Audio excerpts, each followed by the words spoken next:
Hello everyone, I am Neha and welcome back to my channel. In this video, we will talk about MPC 006 Block 4 Unit 3 Kruskal-Wallis ANOVA Test. इसमें questions किस type के आते हैं? Discuss Kruskal-Wallis analysis of variance, ये जो question है ये 6 marks का आया है, ठीक है.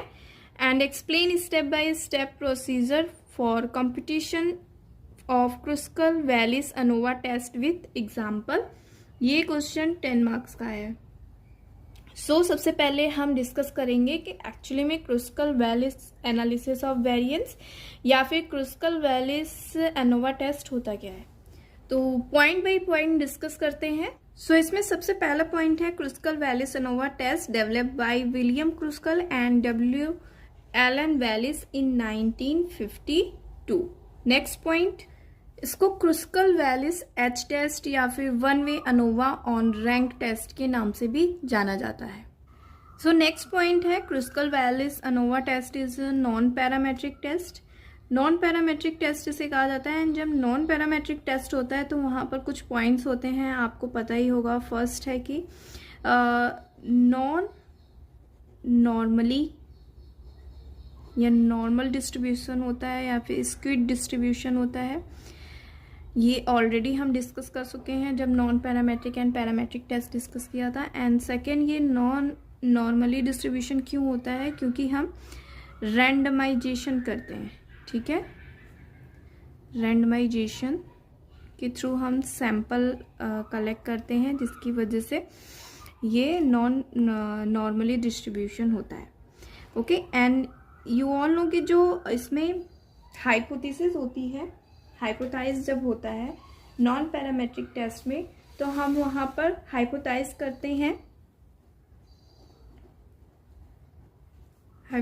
करते हैं अबाउट द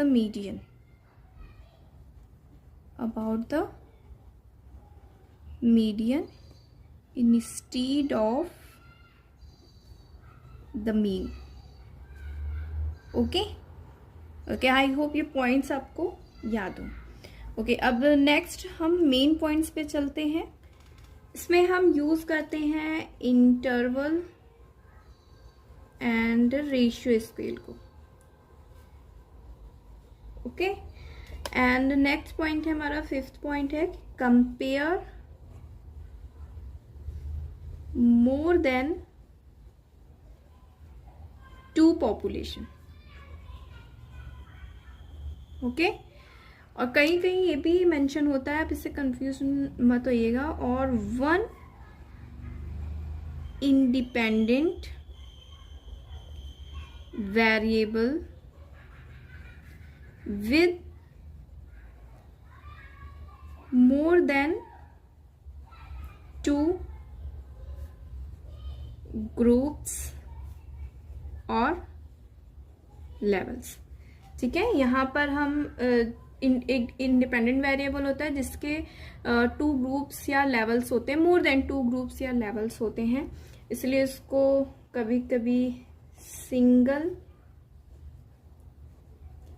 फैक्टर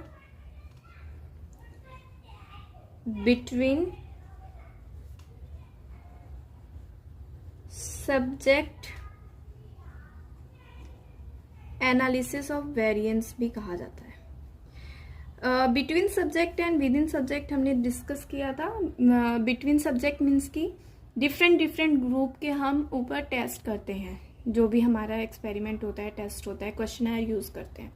वहीं पर जो हमारा विद इन सब्जेक्ट होता है, जिसमें एक ही ग्रुप के ऊपर हम प्री टेस्ट, पोस्ट टेस्ट, सारे जो टेस्ट होते हैं वो हम एक ही ग्रुप के ऊपर करते हैं, ठीक है. तो इसके ऊपर क्या होता है, डिफरेंट ग्रुप्स होते हैं, इसीलिए सिंगल फैक्टर मतलब कि 1 इंडिपेंडेंट वेरिएबल. फैक्टर किसको डिनोट करता है? इंडिपेंडेंट वेरिएबल को, ठीक है.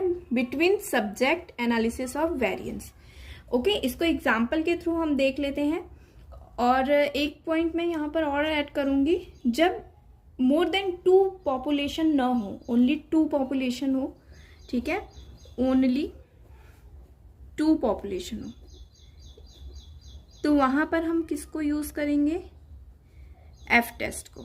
ये भी एक अनोवा का टेस्ट है. जब हम एफ टेस्ट को यूज करेंगे तो ये हमारा हो जाएगा पैरामेट्रिक मैट्रिक टेस्ट। ठीक है, इस बात का आप ध्यान रखना। ओके, तो अब हम एग्जाम्पल देख लेते हैं। सो इसमें जो एग्जाम्पल है वो है, you want to find out how test anxiety affect actual test score. तो इसको हम किस तरीके से देखें बताती हूँ। इसकी इसमें डिपेंडेंट वेरिएबल क्या होता है, इंडिपेंडेंट वेरिएबल क्या होता है, जो अभी हमने ये डिस्कस किया उसी के बेसिस पे है ये। तो ये जो इसमें जो टेस्ट एंजाइटी है ये है हमारा इंडिपेंडेंट वेरिएबल। ओके, और ये हमारा 3 लेवल्स में डिवाइडेड है। दैट मीन्स कि यहाँ पर हम कौन सी स्केल यूज कर रहे हैं, इंटरवल स्केल यूज कर रहे हैं। तो यहाँ पर नो एंजाइटी फर्स्ट पॉइंट में है, सेकंड में है लो मीडियम एंजाइटी, ठीक है, एंड थर्ड है हमारी हाई एंजाइटी। ठीक है, आपको देख रहे होगे कि आप ये 1 लेवल है, ठीक है, सिंगल फैक्टर है हमारा, और हम बिटवीन सब्जेक्ट एनालिसिस कर रहे हैं, मतलब कि 3 ग्रुप्स में हमारा डिवाइडेड हो गया यहाँ पर। ठीक है, और हमारा डिपेंडेंट वेरिएबल क्या होगा यहाँ पर, द एग्जाम स्कोर। जो एग्जाम के स्कोर्स आएंगे वो हमारे होंगे dependent variable. Okay, I hope आपको समझ में आएगा। अब हम नेक्स्ट एग्जाम्पल के थ्रू देख लेते हैं, आपको और इजीली समझ में आ जाएगा। ठीक है, ओके, नेक्स्ट एग्जाम्पल है, you want to find out how socio economic status affect attitude towards sales tax increases. So इसमें जो हमारा सोशियो इकोनॉमिक स्टेटस है ये है इंडिपेंडेंट वेरिएबल। ओके, अब इसके 3 लेवल्स होंगे, 1 2 3। तो जो फर्स्ट लेवल है वो है वर्किंग क्लास। ठीक है, सेकेंड लेवल है middle class. Okay, and third level है वेल्दी। ओके, ये हमारे 3 लेवल्स हो गए या ग्रुप्स हो गए। अब इसमें इंडिपेंडेंट वेरिएबल क्या है, तो जो डिपेंडेंट वेरिएबल है इज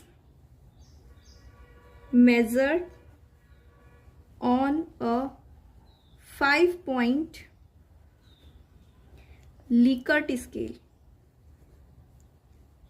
ठीक है, Likert scale from strongly agree to strongly disagree।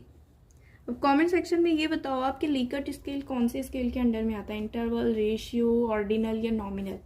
Okay, तो ये हो जाएगा, जो भी हमारा पॉइंट्स में आएगा वो हमारा डिपेंडेंट वेरिएबल हो जाएगा। तो आई होप आपको समझ में आया हो कि एक्चुअली में क्रुस्कल वैलिस अनोवा टेस्ट होता क्या है। ठीक है, अब हम नेक्स्ट पॉइंट पे चलते हैं। सो नेक्स्ट पॉइंट है ऑल एन। एन क्या है कि आपके जितने भी ग्रुप में पार्टिसिपेंट होंगे, मान लीजिए 3 ग्रुप्स है, group A, group 2, group B, group C. तो ग्रुप ए में आपके 4 पार्टिसिपेंट हैं, तो वो जो 4 होगा वो आपका एन होगा। ठीक है, तो इसमें कई सारे ग्रुप्स होते हैं, जैसे कि मैंने बताया ये 3 ग्रुप्स हैं।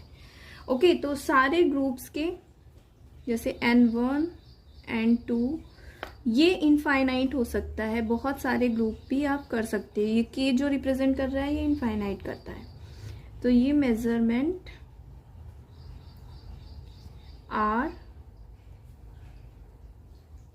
ज्वाइंटली रैंक्ड, मतलब कि इन जो नंबर हैं पार्टिसिपेंट इनको रैंकिंग दी जाती है और उनकी रैंकिंग को क्या किया जाता है, सम किया जाता है।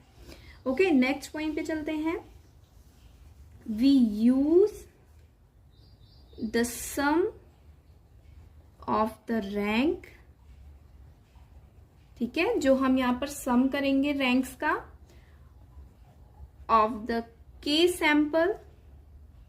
के सैंपल मतलब कि नंबर ऑफ ग्रुप। ठीक है, सैंपल डिग्री ऑफ फ्रीडम अगर आपने फाइंड किया होगा तो उसमें आपको पता होगा कि के क्या होता है, तो number of groups, sample to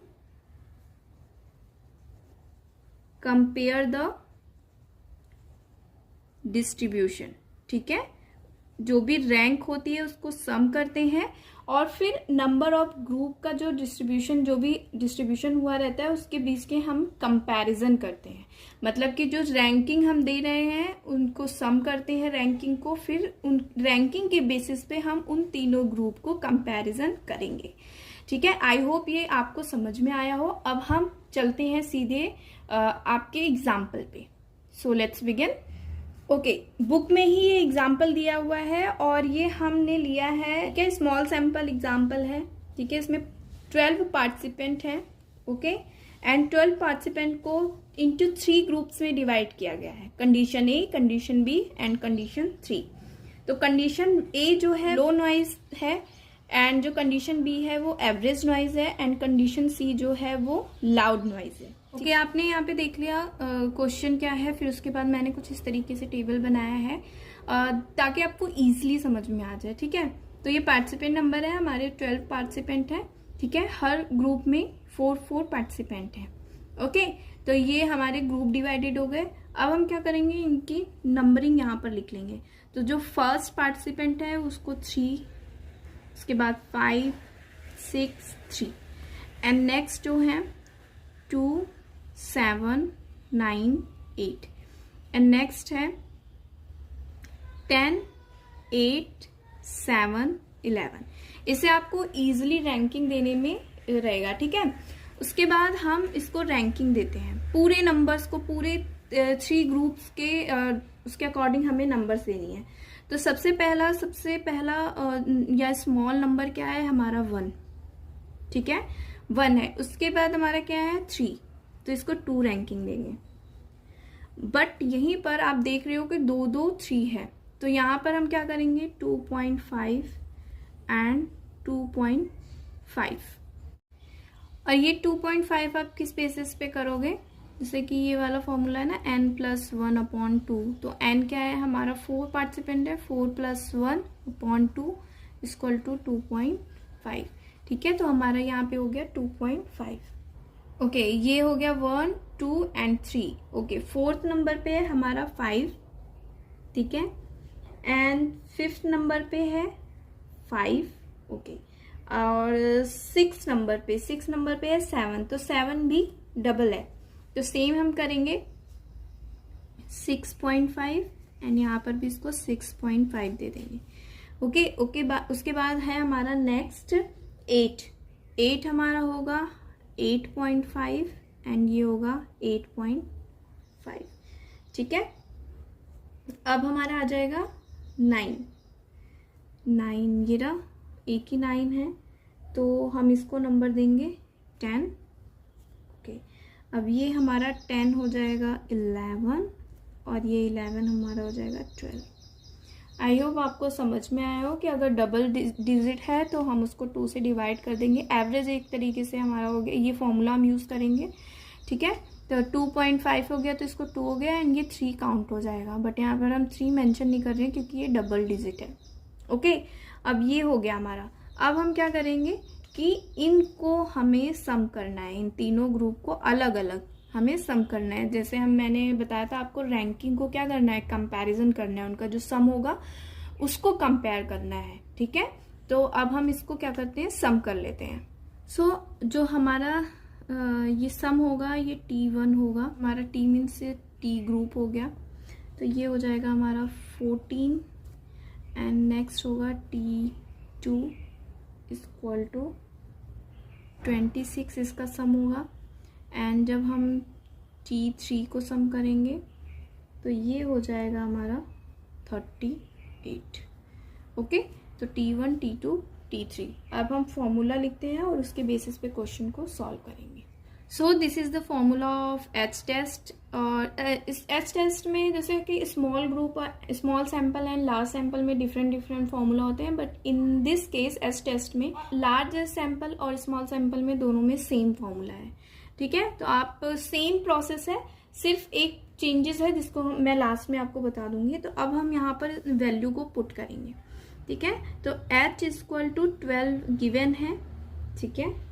तो हमारा जो कैपिटल N मतलब कि पूरे टोटल पार्टिसिपेंट, ठीक है। टोटल पार्टिसिपेंट क्या है, कितने हमारे 12 हैं, तो यहाँ पर भी 12 आएगा +1, ये हमारा एक वैल्यू पुट हो गई। एंड नेक्स्ट में आते हैं सिग्मा, मतलब कि जितनी भी रैंक हैं जो अभी हमने टोटल सम किया था T1 T2 T3, उसको यहाँ पर हमें मेंशन करना है। 14² / 4 प्लस, क्योंकि हम यहाँ पर सम का साइन है, ठीक है, सिग्मा का ये सम का साइन होता है, इसलिए हम यहाँ पर प्लस दे रहे हैं, ठीक है। 26² / 4 एंड प्लस लास्ट है 38² / 4, ठीक है। एंड लास्ट में कोई ज़्यादा वो वैल्यू नहीं है। और ये 4 हमारा स्मॉल n मतलब कि एक ग्रुप में कितने पार्टिसिपेंट हैं ये मैंने बताया था, वो है, ठीक है, 4 पार्टिसिपेंट हैं। और ये हमारा 12 हो गया +1। ओके, आई होप आपको इतना समझ में आया। अब इसको हम सॉल्व करते हैं।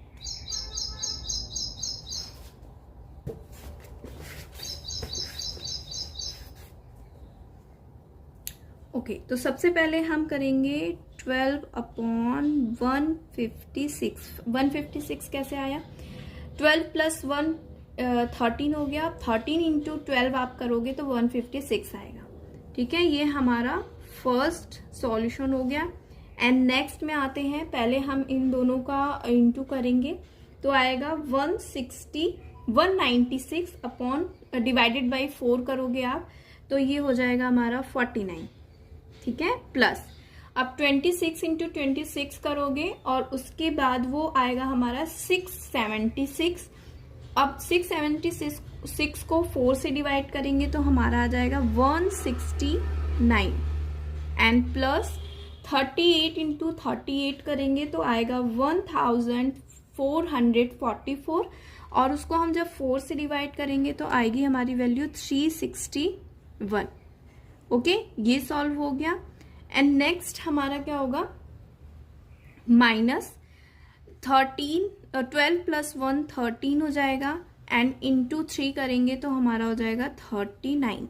ये 13 × 3 होगा तो 39 आएगा, ठीक है। अब हम इसको सॉल्व करते हैं। जब हम इन वैल्यू को डिवाइड करेंगे 0.076 आएगा, ओके। एंड जब इन सबको हम प्लस करेंगे तो ये हमारा आएगा 579, ठीक है। एंड -39। अब इनको हमें क्या करना है, इंटू करना है, तो 44.004 आएगा हमारी वैल्यू एंड -39। ओके, अब इसको हम क्या करेंगे, माइनस करेंगे तो हमारी जो वैल्यू आएगी, पी वैल्यू आएगी, वो आएगी 5.004। तो Kruskal valleys analysis of variance में हम दो तरीके से टेबल को देखते हैं। अगर स्मॉल साइज है, ठीक है, स्मॉल सैंपल साइज है, तो हम एच टेस्ट, एच जो टेबल है उसको देखेंगे, ठीक है। वहीं पर जब हमारा लार्ज सैंपल होता है तो हम देखते हैं काई स्क्वायर टेबल, ठीक है, काई स्क्वायर टेबल। तो जैसा कि मैंने स्टार्टिंग में ही बता दिया था कि ये जो हम क्वेश्चन कर रहे हैं ये हमारा स्मॉल सैंपल पे है, तो हम एच टेबल देखेंगे। तो एच टेबल हम किस तरीके से देखेंगे कि हमारे जो ग्रुप कितने हैं, 3 ग्रुप्स हैं, ठीक है, हमारे 3 ग्रुप्स हैं एंड हर ग्रुप्स में कितने पार्टिसिपेंट हैं, मतलब कि जो सैंपल साइज है वो कितनी है, सैंपल साइज ऑफ, ठीक है, तो वो है हमारी 4, 4 and 4। Now you can see on the screen the table कि आपको जो सैंपल साइज है मतलब कि 4, 4, 4 शो हो रहा होगा ग्रुप में, ठीक है। अब वही हमारी क्रिटिकल वैल्यू होगी अल्फा, यानी एट 0.05 सिग्निफिकेंस लेवल पे, ठीक है। तो आप देख सकते हो वैल्यू जो होगी वो 5.692 इतनी आ रही है। तो तो दैट मीन्स कि यहाँ पे जो हमारी नल हाइपोथेसिस क्या हो जाएगी, रिजेक्टेड हो जाएगी। क्यों? क्योंकि हमारी जो कैलकुलेटेड या फिर पी वैल्यू है वो लेस देन है क्रिटिकल वैल्यू से, ठीक है। तो दैट्स वाई हमारी जो नल हाइपोथेसिस है वो रिजेक्टेड हो जाएगी एंड जो हमारी अल्टरनेटिव हाइपोथेसिस है वो एक्सेप्टेड हो जाएगी, ठीक है। सो जब यहाँ पर हमारी नल हाइपोथेसिस रिजेक्टेड है तो दैट मीन्स कि आप जो इंटरप्रिटेशन या कंक्लूजन लिखेंगे लास्ट में आपको वो लिखना है कि we rejected the null hypothesis that all the 3 condition A, B and C, starting में जो हमने ग्रुप देखे थे क्वेश्चन में, they are different from each other, therefore in the said experiment there was difference between in the group performance based on the noise level, ठीक है। आप इसको, इस लाइन को लास्ट में जरूर मेंशन करना। सो आई होप ये वीडियो आपके लिए हेल्पफुल हो तो लाइक, शेयर एंड सब्सक्राइब जरूर करें। नेक्स्ट वीडियो में मिलते हैं न्यू टॉपिक के साथ, तब तक मेरी वीडियोस को देखते रहिए। Thanks for watching.